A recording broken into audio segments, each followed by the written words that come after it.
प्रवीण गायकवाड यांच्या संदर्भातली आरोपींवर हवी ती कलम लावण्यात आलेली नाहीत असं प्रवीण गायकवाड म्हणाले। अनेक मंत्री आणि गृहमंत्रालयातून पोलिसांना फोन करण्यात आलेत आणि या प्रकरणामध्ये पोलिसांचाही सहभाग असल्याचा मोठा आरोप गायकवाड यांनी केलाय। मारहाण प्रकरणामध्ये गायकवाडांनी हे गंभीर स्वरूपाचे आरोप केलेले। त्यांना काळं फासण्यात आलेलं होतं। एकूणच हा हल्ला झाल्याचा त्यांचा आरोप आहे। जीवे मारण्याचा कट रचल्याचाही आरोप प्रवीण गायकवाड यांनी केलाय आणि त्यानंतर हवी ती कलम लावण्यात आली नाही असाही आरोप त्यांनी केलाय। पोलीस याच्यामध्ये सामील आहेत हे सिद्ध झालेलं आहे, कारण ज्यांना अटक झालेली आहे त्यांच्यावर FIR मध्ये जी कलम लावायला पाहिजे ती लावली जात नाहीये।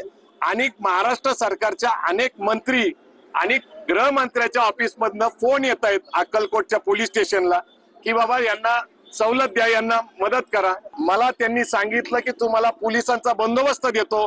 मी त्यांना सांगितलं की मी जोपर्यंत संभाजी ब्रिगेडचा अध्यक्ष आहे तोपर्यंत मी कधीही कुणाचं संरक्षण घेणार नाही। माझा सरकारवर विश्वास नाही।